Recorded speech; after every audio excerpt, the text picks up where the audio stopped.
It begins not with a gunshot or a scream, but with silence. Silence that stretches across the forests and farmlands of a young, fragile America. A land that was still learning how to be a nation. Long before the headlines, before detectives and trials and forensics, there were stories whispered in taverns, printed in broadsheets, carved into the memory of frightened towns. They weren't just murders. They were mirrors, reflections of the country's growing pains, its paranoia, its cruelty. Because in early America, every murder felt personal. Every killing was a threat to the fragile illusion of order. And each one revealed something twisted about the people who built this nation out of blood and fear. Imagine a time when justice wasn't blind, it was brutal. When guilt could be decided by the loudest voice, and when horror traveled faster than the law. Our story begins in the 1600s, in the small Puritan colonies clinging to the edge of the New World, where faith ruled stronger than any king, and sin was a crime punishable by death. The first murder recorded in American colonial history happened in 1630, barely a decade after the Pilgrims landed. The name of the killer was John Billington, a man described by his peers as one of the profanest among them. He had sailed on the Mayflower, stood on Plymouth Rock, and yet he became the first man executed for murder in the New World. Billington shot a fellow colonist, John Newcomen, after a petty feud, the details lost to time, a motive as thin as pride. But to the Puritans, it was more than a crime. It was a spiritual failure, proof that even among the chosen, sin could not be purged.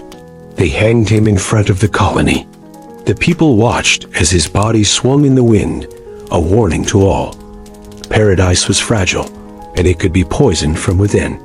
That hanging marked the beginning of something deeper, a dark thread that would weave through the fabric of early America. Because in a land built on faith, guilt became obsession. And when guilt mixed with isolation, hunger, and fear of the unknown, it gave birth to madness. By the late 1600s, that madness had a name: Salem.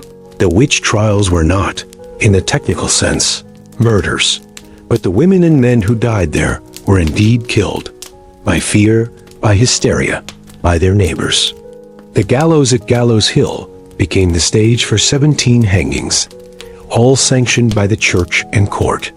Those who refused to confess were crushed beneath stones or left to rot in jail. And though centuries have passed, the truth still stings. The first great American bloodshed wasn't fought over land or politics. It was fought over imagination and superstition. The Puritans believed they were purifying the world, but all they did was baptize it in paranoia. As America grew, so did its violence. Move forward a century, the 1700s, the colonial frontier. Beyond the tidy New England towns lay a wild borderland where the rule of law was a rumor. Travelers vanished between settlements. Bandits ambushed wagons. Native tribes retaliated against settlers who stole their lands. Blood soaked into the soil, and every clearing could become a grave. But among the thousands of anonymous deaths, one case stood out because it was so deliberate, so cold, that it haunted the colonies for decades. In 1723, near New Haven, Connecticut, a man named Richard Crowninshield was accused of murdering a stranger for no reason other than the thrill of it. He lured a traveler off the road, stabbed him to death, and buried him in the woods. There was no robbery, no feud, just a fascination with killing. Witnesses later recalled how Crowninshield had always been a man of good standing, charming and respected. But under that mask was something unholy, a fascination with darkness it felt decades ahead of its time. People didn't have the words for it then, but today we would call it psychopathy. Back then, they called it devil-touched. When the sheriff finally arrested him, Crowninshield confessed in chilling calm. He claimed he wanted to see what it felt like to watch a man die. The colonial court, horrified, executed him by hanging. But the image lingered. For the first time, Americans had seen what it looked like when evil wasn't desperate, but deliberate. That moment marked a shift. From then on, murder was no longer seen as an act of chaos. It could also be art. And the country, whether it knew it or not, was entering a new era of fascination with death. By the late 1700s and early 1800s, America had become a nation obsessed with crime pamphlets, small printed booklets detailing sensational murders, sold on street corners and outside courthouses. These were the first true crime stories, devoured by a public hungry for both moral lessons and thrills. One of the most famous cases to grip the early republic was the murder of Captain Joseph White in Salem, Massachusetts in 1830, a killing so brutal that it inspired the nation's first murder investigation using circumstantial evidence. White was an elderly, wealthy merchant, found bludgeoned to death in his bed. The house showed no signs of forced entry. At first, no one could imagine who would dare attack such a respected man. But the truth unraveled slowly and hideously. The killers were not strangers. They were his own nephews, part of a family conspiracy to inherit his fortune. A crime shocked America. Newspapers covered every detail. Ministers preached sermons about greed, and the trial drew crowds like a circus. It wasn't just the murder. It was what it revealed. That beneath the polished manners of early America, behind its Bibles and commerce, there festered the same rot as any kingdom of old. Envy, lust, betrayal. When the men were executed, crowds gathered not in sorrow, but fascination. They wanted to see the punishment. Some brought their children. And as the bodies dropped, America crossed another invisible line, from justice to spectacle. Because the people weren't horrified anymore. They were entertained. That same year, a young lawyer named Daniel Webster gave one of the most famous closing arguments in U.S. history, condemning the murderers in words that echoed like prophecy. Deep in every heart, there is a witness and a judge that cannot be deceived. But Webster's speech did more than convict a few men. It awakened something new, the American love affair with murder trials, the theater of guilt, the national addiction to watching evil exposed in public. By the mid-19th century, murder had become part of the American identity. And nowhere was that more obvious than in the rise of the frontier killers, drifters, bounty hunters, and outlaws who turned bloodshed into legend. The West was marketed as freedom, but in truth, it was a wilderness of lawlessness. In mining towns and saloons, men shot each other over cards, land, or women. Entire families vanished on wagon trails, never to be found. And because newspapers were slow to travel, most of these stories were forgotten. Their victims buried in nameless graves, their killers never caught. But some killings were too grotesque to vanish. In 1857, near the Utah Territory, a massacre unfolded that still stains the nation's history. The Mountain Meadows Massacre.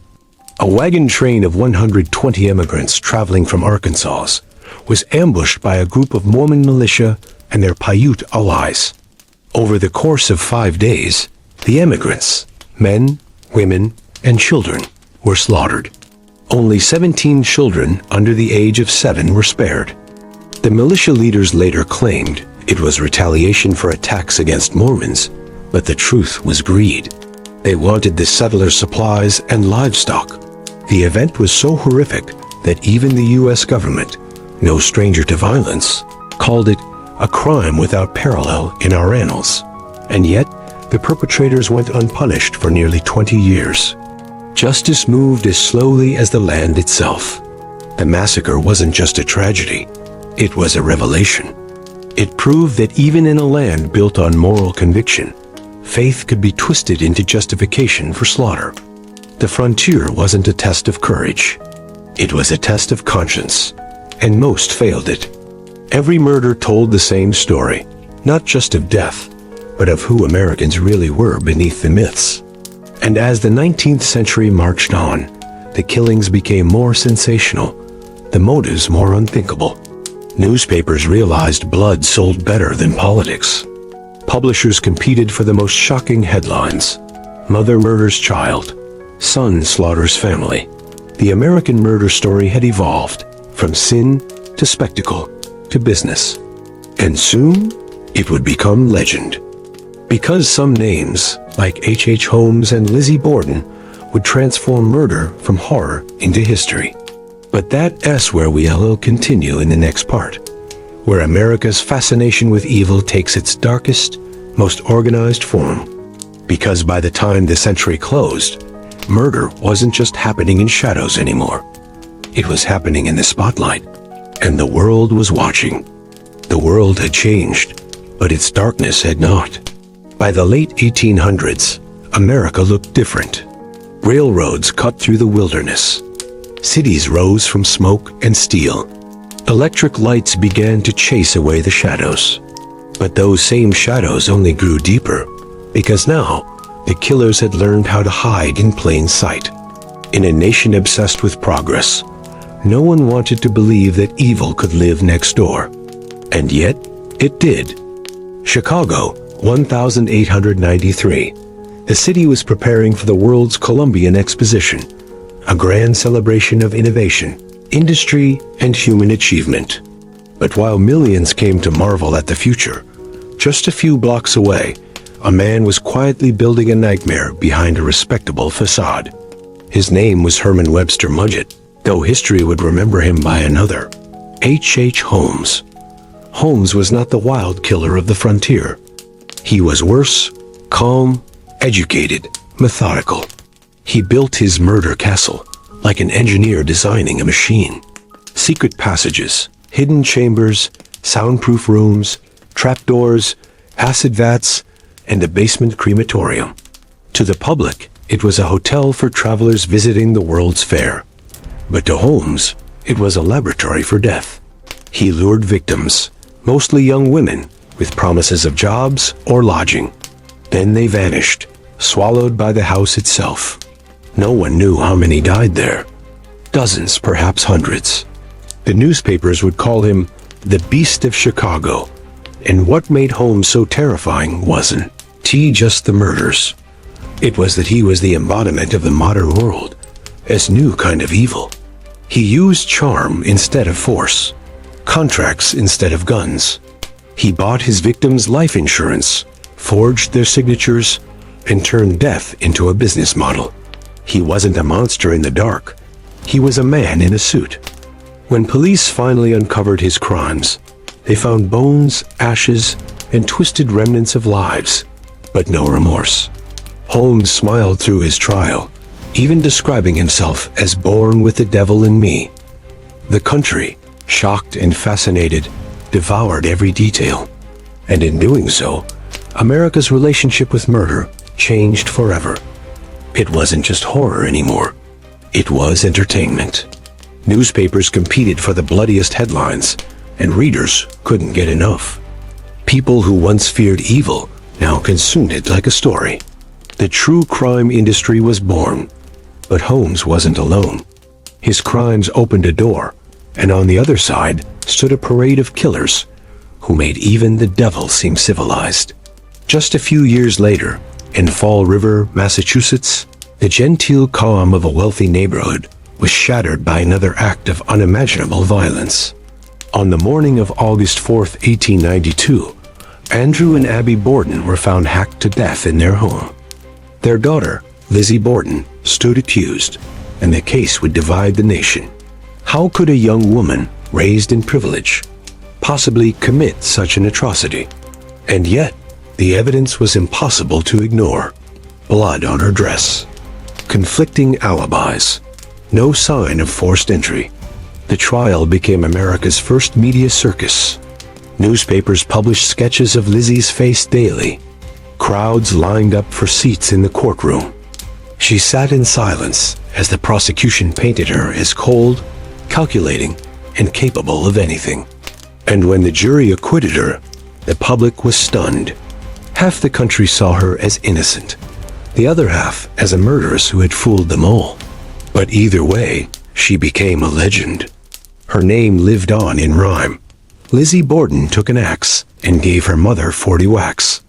When she saw what she had done, she gave her father 41. It didn't matter whether the story was true. What mattered was how it made people feel.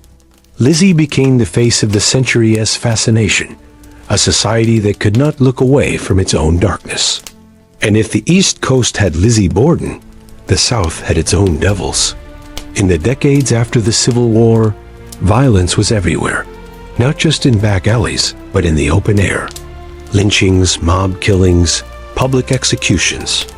Crowds would gather for hangings, like they were Sunday entertainment. Children climbed trees to get a better view. Photographs were taken, postcards of corpses hanging from trees, sold for pennies. Each one a reminder that the line between justice and murder had vanished. But some killings went deeper than hatred. Some were so senseless, so cold, that they couldn't even be explained by rage or prejudice.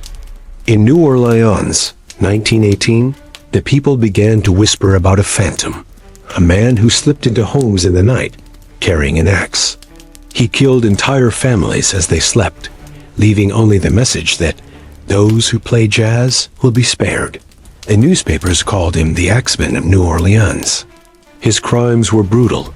Women, children, old men, all cut down in their beds. But what truly terrified the city wasn't just the blood.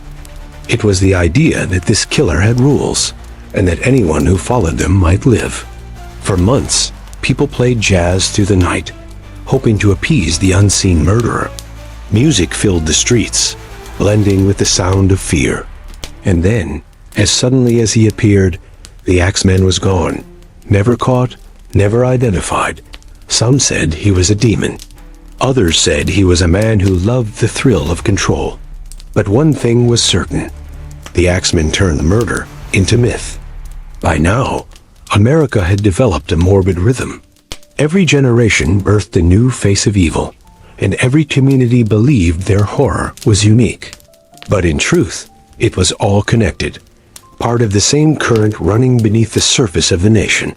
And as the 20th century dawned, that current was about to burst into the open. The newspapers that once sold stories of killers were now joined by a new force: photography. Crime scenes could be captured. Victims could be seen. The world could watch. And when people could see the aftermath of murder, the blood, the faces, the fear, something changed. The violence stopped being distant. It became intimate. Reporters flooded every crime scene. Detectives became celebrities. Killers became household names. It was no longer just about the act of murder. It was about the story that followed it. And for every killer who died, 10 more were inspired by their infamy. America had turned its darkest impulses into a mirror. By the 1920s, the nation was roaring. But beneath the jazz and glitter, bodies were piling up in the shadows. Gangsters ruled the streets. Prohibition turned crime into an industry. Men like Al Capone built empires on violence and fear. But while the public watched organized crime like a spectacle, another kind of killing went unnoticed: quiet, patient, and personal. Doctors, nurses, ordinary people who decided they had the right to play God. Poisoners who killed for inheritance. Husbands who staged suicides. Wives who slipped arsenic into tea. The country had industrialized murder. And by the 1930s, it was clear the age of early American murders was over, but only because the nation had become something new. Murder was no longer shocking. It was a language. In the next and final part, we'll step into that modern age, where killers were no longer driven by desperation or greed, but by psychology itself. Because by the mid-20th century, America didn't just have murderers. It had monsters. By the time the 20th century began to dawn, America was no longer a young, wild nation learning what it meant to be civilized. It was something stranger, a country haunted by the ghosts it had buried beneath its progress. The murders of the past, the brutal crimes of rage, revenge, and desperation had given way to something colder, more deliberate, more calculated. For the first time, evil was being studied, dissected, classified. Psychiatrists, Detectives and journalists began to ask questions no one had dared ask before. What makes a killer? Are they born that way? Or shaped by the world around them? And in that search for answers, America would come face to face with the monsters it had unknowingly created. It began quietly, in small towns, on lonely roads, behind the locked doors of ordinary homes. People went missing, one by one. At first, no one noticed. A drifter here, a runaway there. In a country so vast, disappearance had always been easy. But soon, the pattern became impossible to ignore.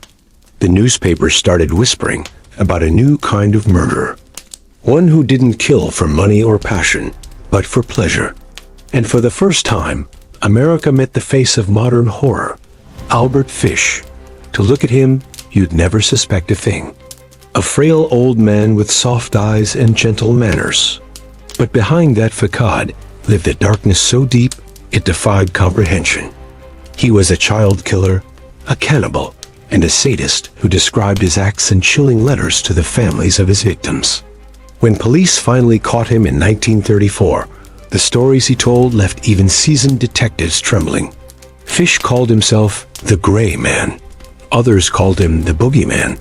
And when he was executed, the world hoped that kind of evil had died with him. But it hadn't. It had only evolved. As America entered the mid-20th century, the highways stretched further, the cities grew denser, and anonymity became easier than ever. A perfect hunting ground for the next generation of killers. There was Ed Gein, the quiet farmer from Wisconsin, whose crimes would inspire Psycho and the Texas Chainsaw Massacre. When police entered his farmhouse in 1957, they found furniture made of human skin, skulls turned into bowls, and a wardrobe stitched from the flesh of women. Gein wasn't a typical murderer. He was a reflection, a grotesque mirror of America's obsession with death and beauty. He dug up corpses not just to kill, but to create, to make something of his own twisted imagination. He was the blueprint for the monsters that followed. Then came the 1960s and 70s, the golden age of the American serial killer. The highways that symbolized freedom became pathways of death. The suburbs that promised safety became hunting grounds. Ted Bundy, John Wayne Gacy, the Zodiac, the Son of Sam. Each of them was a different face of the same sickness. Bundy, the charming law student who murdered dozens of women. Gacy, the respected businessman who buried boys under his home while entertaining children as a clown. The Zodiac, a faceless cipher, taunting police through coded letters. America had never seen anything like it. The killers weren't hiding in the wilderness anymore. They were us, the nation obsessed. True crime magazines filled shelves. TV shows turned investigations into entertainment. Courtrooms became theaters. People watched, fascinated and horrified, as each trial peeled back another layer of the human mind, and discovered that behind all the theories and diagnoses, evil was still something no one could truly understand. And that's when a new kind of fear took hold. It wasn't the fear of a specific murderer anymore. It was the realization that you might never see one coming. That the man at the grocery store, the coworker, and neighbor smiling over the fence, could be one. It was the fear of invisible darkness. By the 1980s, forensic science had started to catch up. Fingerprints, blood analysis, DNA, all tools of justice born from decades of horror. But even as technology advanced, the fascination didn't fade. The stories just changed form. Documentaries, books, and later, the internet turned killers into celebrities of a macabre kind. People collected their stories like trading cards. They analyzed every motive, every method, every chilling quote. And the deeper people looked, the more they saw something terrifying. Every generation of murder seemed to echo the ones before. The same greed that fueled 17th century poisoners. The same rage that burned in frontier justice. The same thrill that drove the axeman of New Orleans to write his letter. It was all the same song, just played in a different key. Because at its core, America's history of murder wasn't about killers. It was about us. The country that began as a dream of freedom had, from its first day, been shadowed by violence. From the executions of the Salem witch trials, to the massacres on the frontier, to the blood-soaked floors of modern prison cells, every chapter of progress had its price. And the ghosts of those early crimes never really left. They simply changed names, changed tools, changed faces. But they're still here. You can see them in the fascination with true crime podcasts, in the Netflix documentaries that turn tragedy into trend, in the endless search to understand the mind of a killer, even as we secretly crave the thrill of the mystery. It has the same darkness that has followed America since its birth, the same curiosity that once drew townspeople to watch hangings, that once made children whisper ghost stories about the axe murders down the road. We may tell ourselves we've become more civilized, but history tells another story. Because if you strip away the screens, the headlines, and the polished documentaries, what remains is something timeless. A nation still trying to make sense of its own reflection. And every time another killer's face flashes across the news, every time another story of horror grips the world, the same uneasy truth rises again. America doesn't just fear its monsters. It creates them. And deep down, it always has.